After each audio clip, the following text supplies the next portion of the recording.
Gun control is a controversial issue. Supporters say that reducing the ease of purchases and banning some guns will reduce violent crimes and homicide.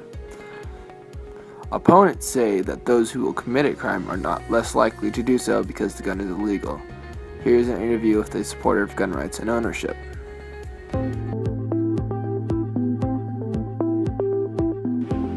Alright, Michael. What is your experience with guns? I've shot most of my life. I worked for 4 years for the TSoto Gun Club. We were trained on all kinds of fully automatic weapons. I'm a certified armor for Smith & Wesson M&P pistols, Glock pistols, AR-15 rifles. I'm an NRA certified firearms instructor.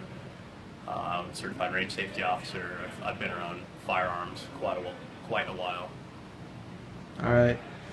To go off that, what is your belief on gun control? Everyone throws that term out there, and they kind of, they throw it out, no pun intended, as a shotgun term.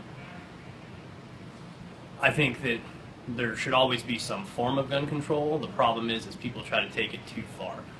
I'm all about, I fully understand, you shouldn't be able to roll and just buy a machine gun off the wall. They regulate those. You can still own them. It's not impossible. I get controlling stuff like that. Stuff like we're going to ban all assault rifles and stuff like that, I think is just completely ridiculous.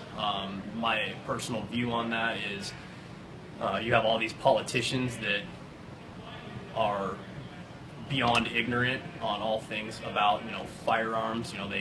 Assault rifle. Technically, it's not an assault rifle. It's a semi-automatic rifle. Assault rifles are for the military. A semi-automatic AR-15 is not classified as an assault rifle.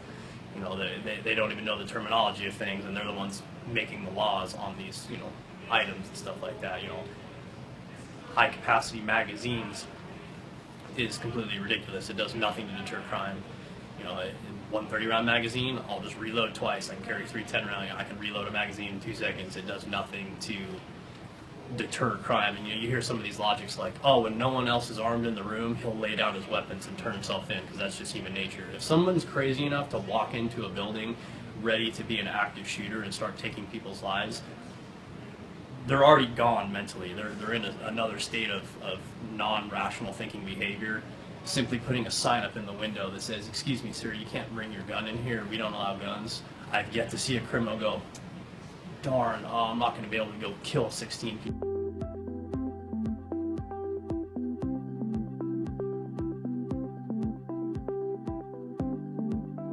There are multiple views on how gun control should be, if it should be put into effect at all. As you can see on this graph, after a ban on assault weapons in Australia, gun-related deaths dropped.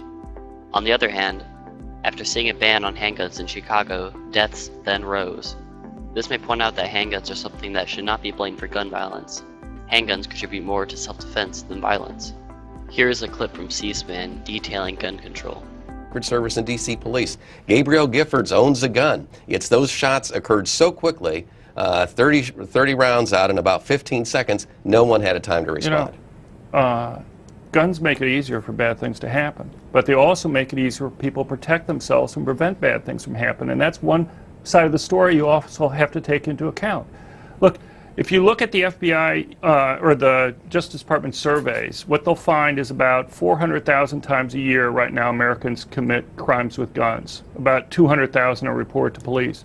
By contrast, those same types of surveys indicate that Americans use guns defensively about 2 million times a year. That's about 4 to 5 times more likely people use guns to stop crime each year.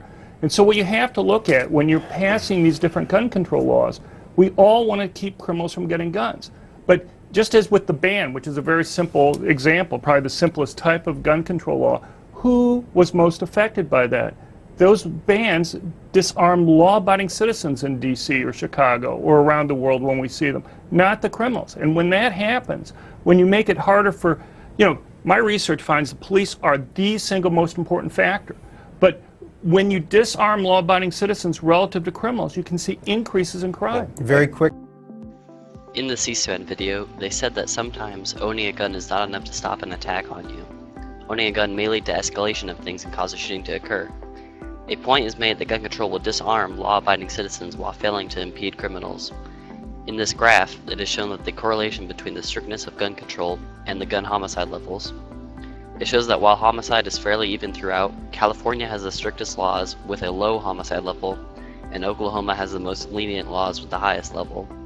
Gun control is an issue that can't be firmly supported on one side or the other, and changes based on the specifics of where you live and what crime in the area is.